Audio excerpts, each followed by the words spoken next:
All right, science during the Renaissance. That's 10.2, so that should be in your books. And here we go.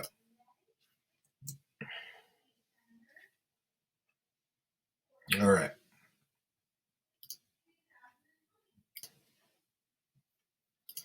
All right, so during the Middle Ages, we know that church was the center of learning. They controlled all the education, and so that means when you learned things during the Middle Ages, you learned the things that the the church wanted you to learn, and you learned the things the way they wanted you to learn them, right? So because they're the kind of the ultimate authority, and them being in control of education gives them the ability to kind of control information, right? So according to the church, with regard to the solar system, for example, the common belief was that the Earth sits at the center of the universe, motionless, and everything revolves around the Earth. So this is a system that is developed by a guy named Ptolemy, and this is called the Ptolemaic system. So the idea that the Earth sits motionless at the center of the universe and everything else revolves around um, the Earth. So look, up until this point, everyone is of the opinion that human beings are special and we are different from everything else that's out there. And because we are so special and everything on earth revolves around us as human beings and we bend the earth to our will, then it makes sense that the earth sits at the center of the universe and everything revolves around us, right? It's this very like me centric kind of approach to like viewpoint, right? And that's kind of what it is. So the idea that the earth sits motionless at the center of the universe is called the Ptolemaic system, and this is the dominant thought during the Middle Ages with regard to science. All right, I'll give you a second.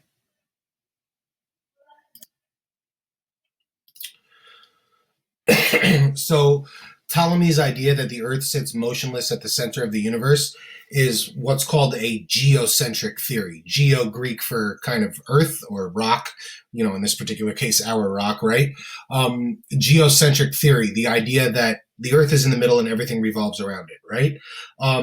The two of the three big names in Renaissance science are Copernicus and Kepler. The other one is Galileo, and we'll get to him in a second. But Copernicus and Kepler developed this idea of what's called the heliocentric theory. This is the idea that it is the sun that sits at the center of our solar system, and all the planets and other celestial bodies revolve and rotate around the sun. So it is not the Earth that sits motionless in the center, but it is the sun, and everything revolves around the sun. Heliocentric. So this helio is Greek for star or sun.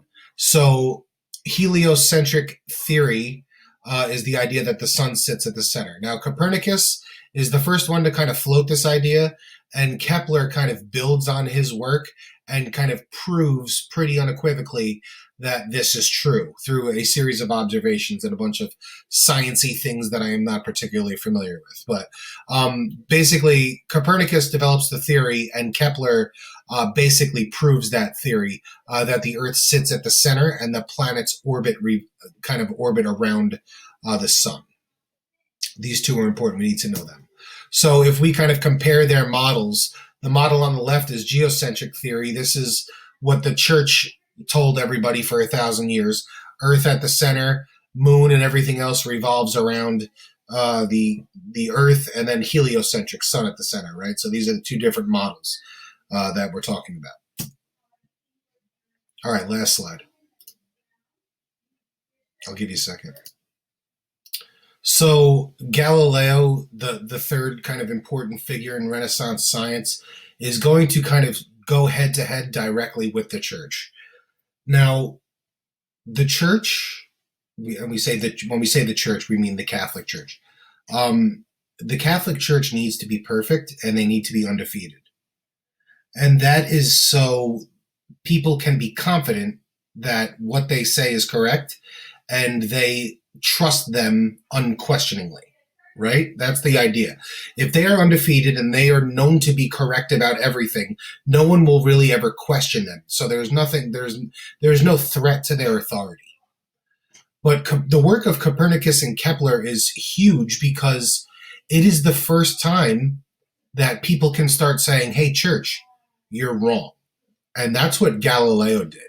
Copernicus and Kepler lay out these ideas, but it is Galileo who brings them and says, hey, church, check it out. You're flat out wrong. And there's no two ways about it. And this is profound for a number of reasons, because if the church can be proven to be wrong about this, what else are they wrong about? It opens the door for questioning everything the church has ever said to anyone. So all of these truths and all of these facts that have been told to people throughout the last 1,000 years during the church's dominance all come under fire. If they can be wrong about this, why can't they be wrong about a whole bunch of other stuff? And that's Galileo's position. So Galileo becomes like public enemy number one for the church when he starts saying this stuff.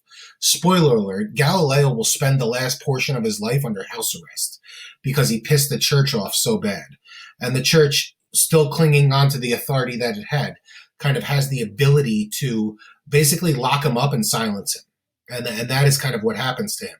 But his whole thing is, after seeing the work of Copernicus and Kepler, he can start to say, all right, enough with just listening to what the church has to say all the time.